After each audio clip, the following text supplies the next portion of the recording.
He was just the cleaner's son. Ignored, humiliated, treated as if he didn't exist. But no one imagined that this boy was hiding a talent powerful enough to silence an arrogant millionaire and leave a room full of foreign investors in absolute shock. What happened that day would change everyone's destiny forever. And now, you're about to discover this unbelievable story from beginning to end. The company building gleamed like polished steel in the early morning. Long hallways reflected cold light, timed by clocks that never lagged. The smell of expensive coffee mixed with freshly applied disinfectant. Screens displayed rising graphs, as impersonal as the voices on headsets. The glossy floor amplified footsteps and diminished people. Ornamental plants pretended to soften a world of sharp edges. The elevator ascended silently, swallowing haste and spitting out anxiety. Glass doors felt like invisible boundaries between those who ruled and those who served. The Chrome Company logo overlooked the lobby like an emblem of power. In that flawless architecture, there was little space for fragile stories. Daniel sat on a discreet bench, hugging his backpack tightly to his chest. He knew the place by its noises. The wheels of cleaning carts, nervous typing, restrained sighs. His mother, the cleaning lady, mopped the floors with rhythmic, almost musical movements. From the bench, he saw her reflection on the floor, an odd duet of effort and dignity. The boy counted silently 1, 2, 3 in English, taming his own anxiety. Then repeated in French, German, Spanish, Italian, Mandarin just by habit. He imagined doors opening with the right words instead of ID badges. He also imagined the opposite. Looks that closed doors before a word was spoken. He knew that here many voices had a price, and some had no place at all. Still, he adjusted his backpack and promised himself he would not disappear. Andrew Collins strode across the lobby with the precision of a Swiss timepiece. His flawless suit looked like armor, his agenda an invisible sword. He noticed the boy's presence, and a nearly imperceptible crease crossed his expression. In his mind, children belonged in schools, not corporate hallways. He thought of the investors who would arrive soon and the image he had to sustain.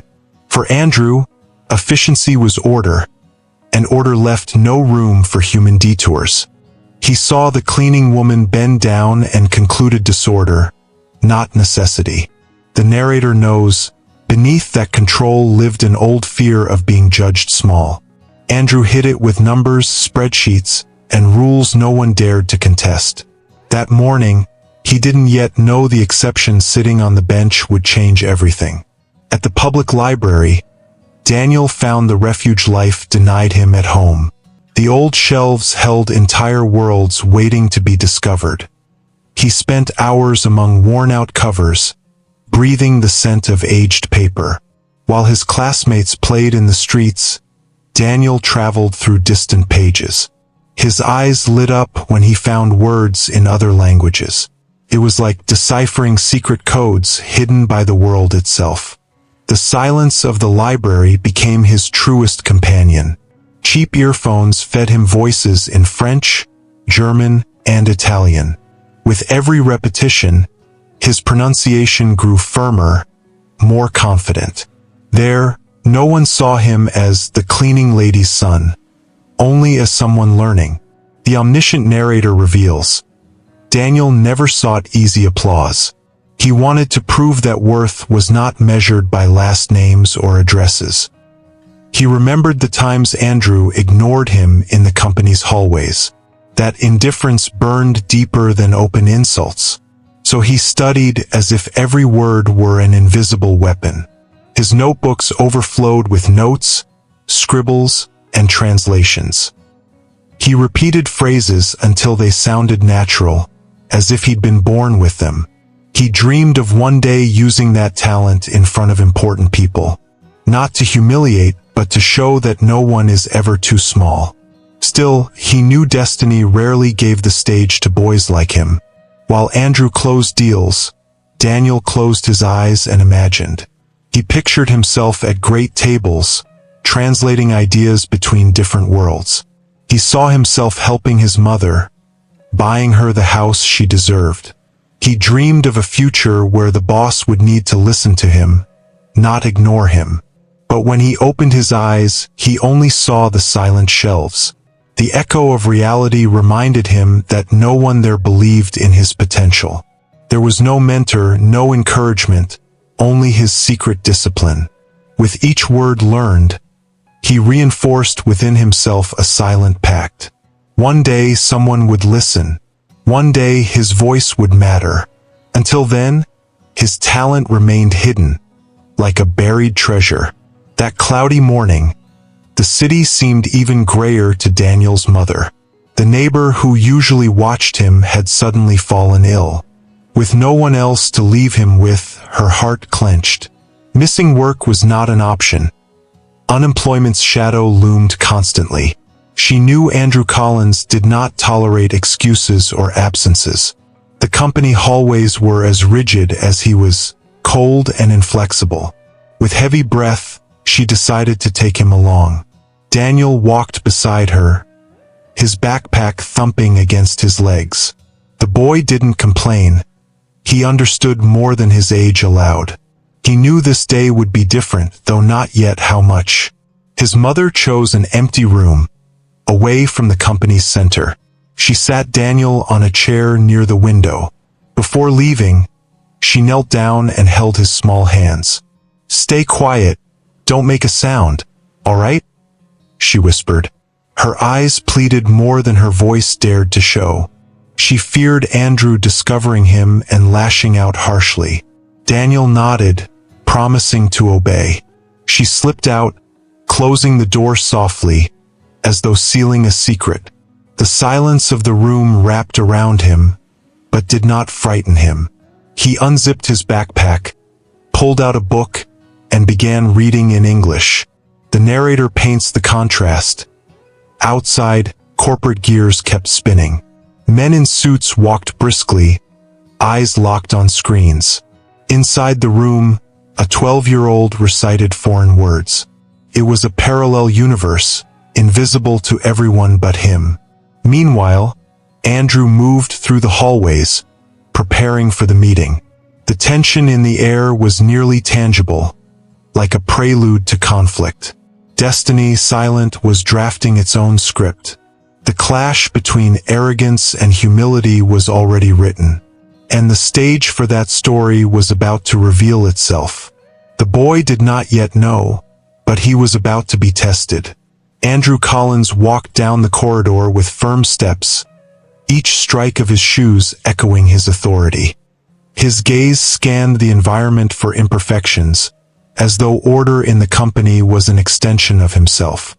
He believed that a single detail out of place could stain the prestige he'd built so rigorously. As he turned the corner, his eyes caught something that clashed with the perfect scenery. A boy sitting silently, clutching a book. For a moment, Andrew didn't recognize who it was. But when he saw the boy's mother appear behind him in her cleaning uniform, the connection was immediate. His brow furrowed deeply, as though spotting an irreparable stain on his reputation. The cleaning woman's heart raced, sensing what was about to unfold.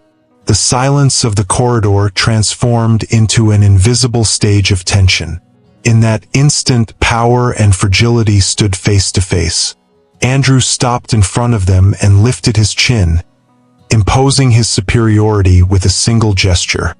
His tone was low, but laced with venom sharp enough to slice through the air like a blade. "Having a cleaning lady here is already too much. Now bringing a child? This only proves how irresponsible you are." The words fell like stones, crushing the dignity of the woman who, with trembling hands, tried to justify herself. The boy, still seated, pressed the book against his chest as if it were an invisible shield. Shame burned on his mother's face, but she couldn't react. She knew that any answer might cost her the job. Her silence was read by Andrew as submission. He rolled his shoulders, satisfied with his momentary victory. But the narrator reveals, the true battle was only just beginning. Inside Daniel's heart, however, something different stirred. The humiliation aimed at his mother did not go unnoticed. Every word from the millionaire echoed like a silent challenge, hard to swallow. He drew in a deep breath but stayed quiet, guarding the flame that grew inside him. Daniel had known Andrew's arrogance before, but now he felt the full weight of it. The boy did not crave confrontation, yet he would not allow himself to be crushed. There was within him an invisible strength, forged in hours of hidden study. The omniscient narrator whispers, Andrew thought he had silenced the boy. In truth, he had just awakened the courage that would transform the day. And this unwanted encounter was about to become the turning point in their lives. The clock struck 3 in the afternoon when the company's main floor began to change rhythm. The automatic doors slid open to welcome the first foreign investors. Men and women in expensive suits crossed the lobby, flanked by interpreters and aides. Each of their steps seemed to weigh tons, heavy with expectation and opportunity. Andrew Collins, from his glass-walled office, watched every arrival with calculating eyes. He knew this contract meant more than money. It was status, power, dominance. The environment had been prepared like a stage, flawless in every detail. The scent of imported coffee spread through the air as a sign of sophistication. The lights were adjusted to create an atmosphere of confidence and grandeur. Nothing could go wrong, or at least not in Andrew's plan. The narrator reveals that inside Andrew, however, anxiety simmered beneath the surface. He knew the German investors were tough negotiators. The French valued elegance and clarity, while the Chinese prized respect and precision. To impress them all at once, he needed absolute control. It was like conducting an orchestra where each instrument had its own will. Andrew had rehearsed his lines in front of the mirror, perfecting every gesture. For him, there was no room for improvisation or surprises. Yet destiny hid its boldest piece behind a discreet door. While the millionaire adjusted his tie, Daniel quietly flipped through a book. 2 worlds moved side by side, on the verge of collision. Daniel's mother, moving discreetly with her cleaning cart, felt the weight of tension. She knew Andrew was at the peak of his arrogance and any slip could be fatal. She prayed silently that her son wouldn't be noticed again. But the omniscient narrator reveals, Andrew's eyes had already marked him earlier, and in his mind, the boy's image still pulsed as a bothersome stain. The meeting was about to begin, and his need to assert dominance grew. For Andrew, humiliating someone was often a way of reaffirming his strength. And when he spotted Daniel in the back, clutching his backpack quietly, a cruel idea took shape. This wasn't just about business, it was about proving who ruled this territory. And he believed no one would dare challenge him in front of such important eyes. The meeting room was spacious, its glass windows bathed in golden afternoon light. On the central table, neatly arranged papers and crystal glasses reflected sophistication. The investors settled into leather chairs, exchanging attentive looks. Andrew, however, saw more than contracts or figures at that moment.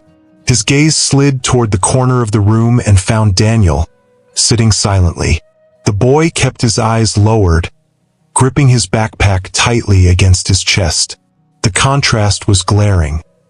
The luxury all around and the simplicity of an invisible child. Andrew pressed his lips together, and a flicker of disdain crossed his face. To him, that scene was unforgivable but also an opportunity. An opportunity to turn the boy into a target and reinforce his dominance. The narrator reveals Andrew's thoughts. Closing $1 million deal wasn't enough. He needed to show everyone that he controlled every detail, even the unexpected. Exposing the cleaning lady's son in front of powerful men would, in his mind, be a spectacle of power. He believed the boy's ridicule would serve as a contrast to his own greatness. In Andrew's mind, humiliation was synonymous with reinforcing hierarchy. He smirked faintly, calmly adjusting his shirt cuffs. As the interpreters took their seats, he was already plotting the scene. His heart didn't beat for the meeting, but for the chance to crush a social mistake. The boy, who had done nothing wrong, was about to become an unwilling character, and Andrew was certain everyone would laugh along with him. On the other side, Daniel felt the heavy weight of a gaze fixed upon him. He lifted his eyes and met Andrew's, cold and unyielding as marble. A chill ran down his spine, but he didn't look away. His mother, standing near the door with a rag in hand, sensed the danger too. Her stomach twisted, and the desire to vanish consumed her. She knew Andrew never let an opportunity to assert cruelty slip away. The omniscient narrator frames the moment in suspense. The boy, the boss, the investors. 3 worlds so different, about to collide in seconds. Fate was sharpening its invisible blade, preparing the first cut. And the laughter Andrew planned would soon turn into utter silence. The meeting began as expected. Formal greetings, business cards exchanged, brief introductions. But Andrew, seated at the head of the table, had another script in mind. His eyes drifted to the corner where Daniel remained quiet, almost invisible. Then, with the amusement of someone savoring malice, he leaned forward. With a voice dripping with irony, he pointed a finger toward the boy. "This is the cleaning lady's son. I bet he can't even speak properly." The comment fell like a stone in the elegant silence of the room. Some investors exchanged uneasy glances. Others disguised their discomfort with polite smiles. And to complete the cruelty, Andrew added with a mocking tone, "Imagine living surrounded by such luxury, and not even having a basic education." The omniscient narrator reveals that within Andrew burned a dark flame. It was not only arrogance, but a constant need to prove superiority. He fed on the discomfort of others, turning fragility into spectacle. The room laughed discreetly, but not sincerely. It was the nervous laugh of those too afraid to oppose him. Some investors frowned, though none dared intervene. Daniel's mother, upon hearing the words, felt her legs weaken beneath her. The rag slipped from her hand, and she quickly snatched it back up, as though erasing her mistake. Her face burned, torn between shame and helplessness. It was as if every syllable Andrew spoke pierced straight through her soul. She knew she was trapped. She could not defend her son without risking her job. Daniel, on the other hand, felt a whirlwind of emotions collide inside him. His heart pounded, each beat echoing in his ears like a drum. The sting of humiliation burned, but it wasn't enough to bring him down. He lifted his eyes and met Andrew's triumphant stare. At that moment, the boy realized silence was no longer an option. The narrator reveals what only Daniel felt, an unbearable weight pressing within. It was the same sensation of being ignored countless times, now multiplied before everyone. Yet along with that weight, a spark of courage began to rise. His lips trembled, not from fear, but from resolve. A response was about to be born, one that would forever change the course of that room. Andrew's cruel remark hung in the air like a heavy shadow. Daniel's mother, standing by the door, felt her heart plummet in her chest. Her eyes welled with tears, but she dared not move a muscle. Every fiber of her being screamed to defend him, yet fear held her frozen. She knew one wrong word could mean the end of her job, and that job, though harsh and poorly paid, was their only lifeline. The tears threatening to fall were swallowed back in silence. She bent slightly, as if trying to make herself invisible. The rag in her hand suddenly weighed a ton, symbol of her helplessness. And her silence was read by Andrew as obedience. Daniel watched every detail of the scene, and his chest burned. Seeing his mother reduced to that state hurt more than any insult. He knew the weight of Andrew's haughty gaze, but never this cruel. He inhaled deeply, feeling the air rush in and out like preparation. His fingers tightened around the fabric of his backpack, seeking strength. He was no longer just a frightened boy before a powerful man. He was someone carrying within him years of hidden study, of secret dedication. Each insult reminded him of the pages read at the public library, of sleepless nights repeating strange sounds until they became natural. All of it seemed to beg to be released and take shape. The narrator reveals the battle waging inside Daniel. Part of him longed to stay quiet, obey, and disappear. But another part, stronger, demanded he break the cycle of invisibility. He knew that if he spoke, he risked his mother even more. But he also knew that if he stayed silent, Andrew would have won. The silence in the room grew deafening, as though everyone waited. Slowly, the boy lifted his head, his eyes firmer than ever before. There was no more room for fear, only for courage. The narrator whispers, "It was the exact moment when the invisible began to exist." And Andrew, unsuspecting, was about to be surprised like never before. The heavy silence of the room was broken by an unexpected voice. It was calm, yet carried a firmness far beyond Daniel's age. He lifted his chin, meeting Andrew's eyes head-on. "Actually, sir, I speak 6 languages." The words did not echo as defiance, but as an undeniable truth. The effect was immediate. The discreet smiles vanished abruptly. The investors glanced at each other, some leaning forward, intrigued. The air grew dense, as if everyone had forgotten how to breathe. Even Daniel's mother widened her eyes, stunned by her son's boldness. Andrew, meanwhile, blinked twice, unwilling to believe what he had heard. The omniscient narrator dives into the feelings of each one present. Inside the mother, pride and fear clashed violently.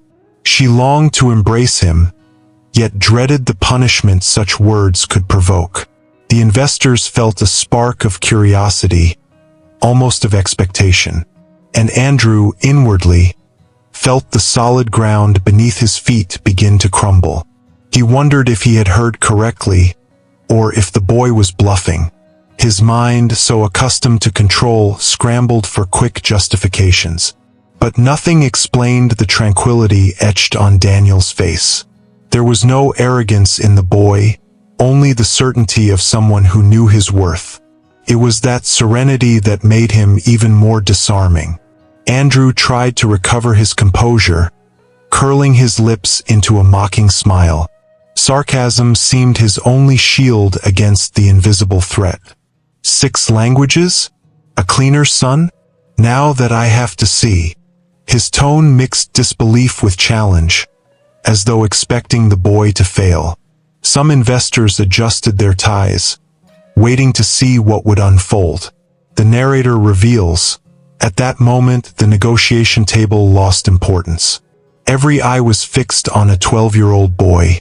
The weight of expectation was enormous, yet Daniel did not falter. His heart raced, but his mind was steady. He knew that at last, the time had come to show who he really was. Andrew's laugh cut through the silence like a blade, echoing off the glass walls.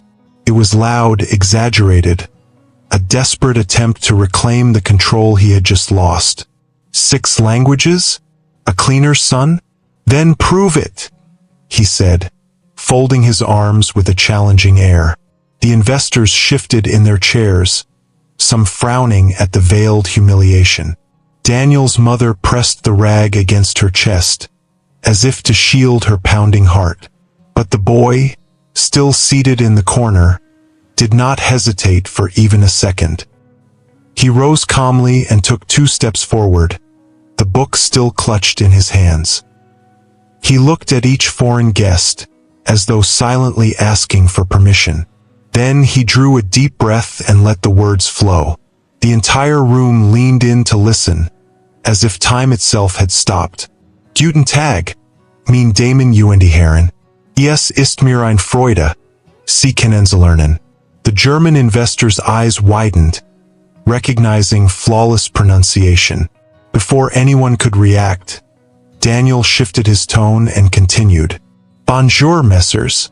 C'est un honneur d'être ici avec vous aujourd'hui. The Frenchman immediately smiled, enchanted by the fluidity of the words. The boy then turned to another side of the table. Good afternoon, ladies and gentlemen. I'm truly honored to meet you. His impeccable English surprised even some of the American executives present. Without pause, he flowed naturally into Spanish. Buenas tardes, señores. Es un placer estar aquí con ustedes. Every gaze was fixed on him, as though no one could believe what they saw. But Daniel did not stop. His confidence seemed to grow with each phrase. Buon pomeriggio, signori. È un vero onor parlar con voi. The Italian investor lifted his chin, impressed by the perfect intonation. Finally, Daniel paused briefly and, with a faint smile, concluded. The Chinese representative rose instinctively from his chair and applauded. The sound of his clapping echoed alone for a few seconds, until the others joined in. The narrator reveals. Every word from Daniel was more than language. It was the living translation of years of hidden effort, now revealed before the world. After the last phrase in Mandarin, the room plunged into absolute silence. No paper was turned, no chair moved, not even a sigh was heard. It was as if everyone present had forgotten their bodies for a moment. All eyes studied the 12-year-old boy who stood tall and steady. The contrast between his simplicity and the grandeur of the setting was almost poetic. The investors, used to cold and calculated environments, witnessed something rare: authenticity. Daniel's mother lifted her hands to her face, trying to hold back the tears that kept coming. The cleaning rag slipped from her fingers, abandoned on the polished floor. Andrew, seated at the head of the table, couldn't hide the twitch in his jaw. For the first time, arrogance wavered before a greatness he could not control. The narrator reveals it was the Chinese investor who broke the trance. He rose slowly, a wide smile lighting his face. He extended his hand toward the boy, a gesture heavy with respect. Shaking Daniel's hand, he bowed his head slightly in honor. "Your pronunciation is impeccable," he said in careful English, so all would understand. The gesture shocked the entire room, for that man rarely expressed praise.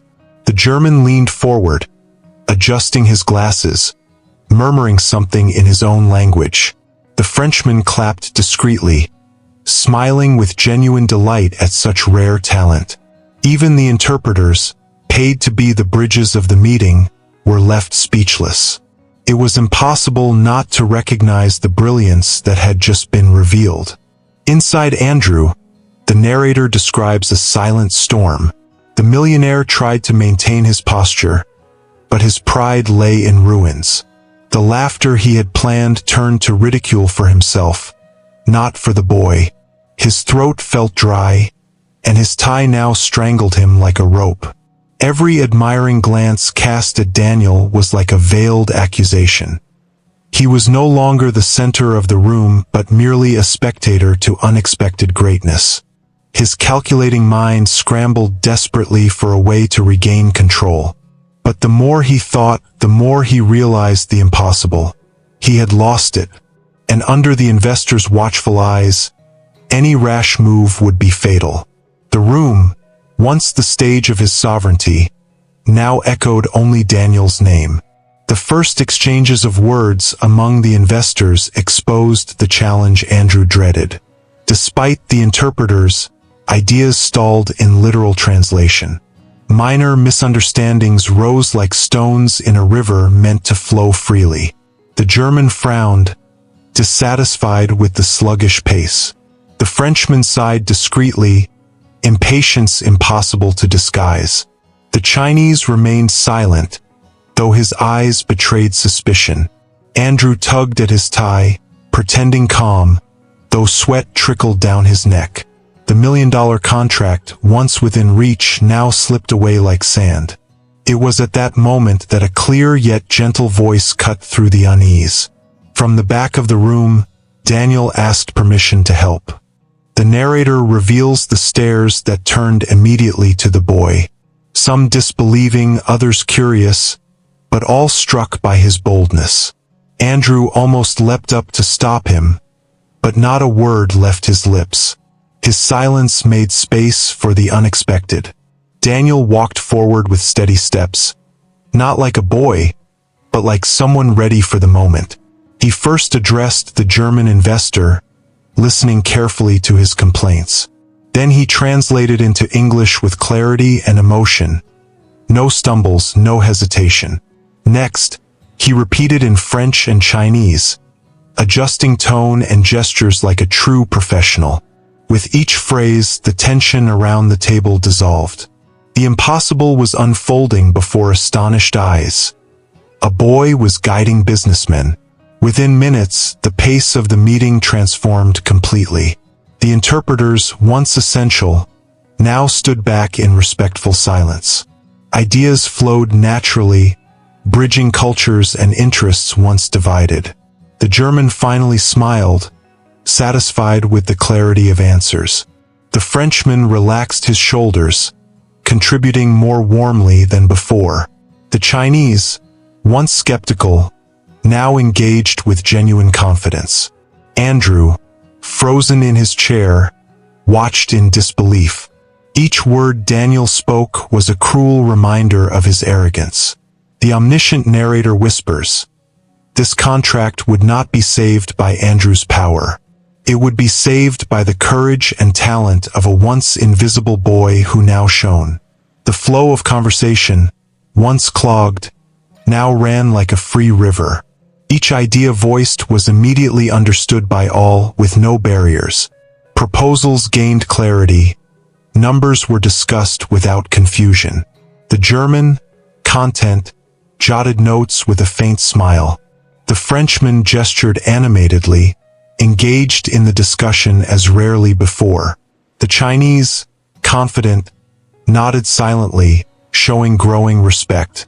Daniel stood tall, translating each word with the precision of a maestro conducting his orchestra. At the doorway, his mother watched, tears streaming freely down her tired face.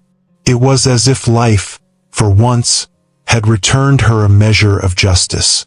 And at the center of it all, the boy once mocked as the cleaner's son now reigned with dignity. The omniscient narrator reveals the collective effect of the scene. The investors, who had arrived with suspicion, now saw Andrew through new eyes, not for his eloquence or bearing, but for the talent he had ignored. Each phrase from Daniel was another brick laid in the wall of trust. The heavy air of the room had shifted into palpable relief. Andrew, still silent, felt like a spectator in his own company. His role as leader seemed to shrink beneath the investor's gaze. The meeting, once meant as a showcase of his greatness, had become the stage of humility. And all present knew, the contract would not be remembered by the millionaire's name. It would be remembered for the unexpected brilliance of a 12-year-old boy. When the final clause was confirmed, applause echoed through the room. They were not formal claps, but genuine, born from admiration. The investors rose and walked over to Daniel. They shook his hand, smiled, and thanked him in their own languages. He replied to each with the same serenity, as though already used to such moments. His mother sobbed softly, proud, unable to believe what she was seeing. Andrew, meanwhile, sat paralyzed, unable to mask his shock. The narrator reveals what he felt. Not just humiliation, but the collapse of an empire of certainties. There, in the heart of his own company, he discovered he controlled nothing, and greatness could spring from the very place he least expected. Andrew remained seated at the head of the table, but no longer at its center. His eyes swept the room, searching for some invisible support. The crystal glasses, the signed papers, even the shining company logo on the wall seemed to mock him. The millionaire, who had always believed he controlled every detail, was now only a spectator. The silence in his throat weighed heavier than any insult. He tried to smile, but the gesture died before reaching his lips. Sweat ran discreetly down his neck despite the cold air conditioning. His calculating mind, once so agile in meetings, could not find words. The narrator reveals, for the first time in many years, Andrew had nothing to say, and the absence of his voice sounded like defeat. Inside him, a storm of emotions raged violently. There was anger, not only at the boy, but at himself. Anger for underestimating someone he had never truly known. Anger for turning his own arrogance into a public spectacle. But alongside the anger came the discomfort of a silent recognition. Deep down, he knew Daniel had accomplished the impossible. That skill could not be bought with millions, nor secured with contracts. It was the fruit of discipline, dedication, and courage. Everything Andrew had despised until then. The weight of that revelation pressed against his chest like searing iron, and the arrogance that had sustained him seemed to crumble piece by piece. While the investors still spoke excitedly, Andrew remained silent. Every smile directed at Daniel was a stab at his pride. The truth was clear. The respect of the room no longer belonged to him. The omniscient narrator reveals the bitter irony of the moment. Andrew, with all his power, wealth, and influence, now stood in second place. And the boy with the worn backpack and small hands was the true protagonist. The suffocating sense of powerlessness consumed him, but he could not react, because deep down, he knew any word would sound like an excuse. And nothing erases truth once it reveals itself before everyone. The once unshakable millionaire now sat in shock. The murmur of the room echoed like music to Daniel, but like a nightmare to Andrew. The investors rose, still discussing the boy's unexpected skill among themselves. One of them, the Frenchman with sharp eyes and sharper words, broke protocol. He turned directly to Andrew, who still sat frozen in his chair. With a firm tone, heavy with criticism, he declared, "You should be proud to have this boy here. He's more valuable than many executives I've ever known." The phrase cut through the air like a blade, leaving invisible marks. Several investors nodded, reinforcing the weight of the statement.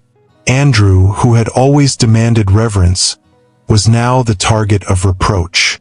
His body stiffened, but his eyes dropped to the floor. The narrator reveals the millionaire's silent humiliation. His mind screamed for a response, but none came. The authority he once exuded had been stripped away in front of everyone. Each word from the investor fell like a hammer striking his vanity. The pride he had cultivated so carefully now lay shattered by a boy's brilliance. Lowering his eyes was his only gesture, small, almost childlike. It was the mute confession of his defeat, visible to all in the room. The mask of power he had worn for years had fallen away, and behind it stood only a vulnerable man, stripped of his pretense.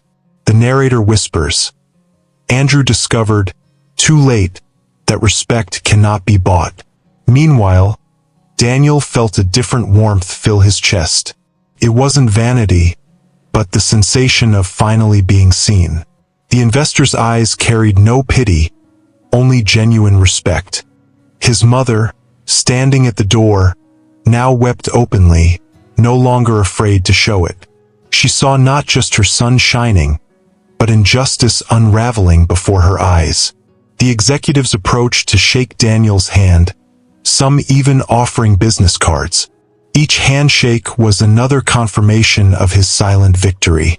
Andrew, slouched in his chair, watched it all with his head bowed, powerless to react. The narrator reveals, in that room the hierarchy had been inverted, and the invisible boy had become a symbol of greatness.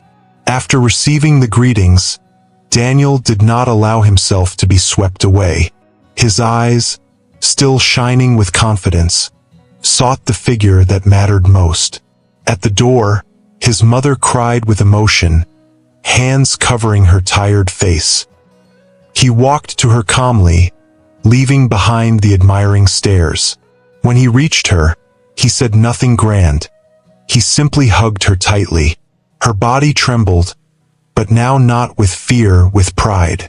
The tears rolling down her cheeks were liberation, not shame. The rag that had slipped to the floor was forgotten. It no longer mattered.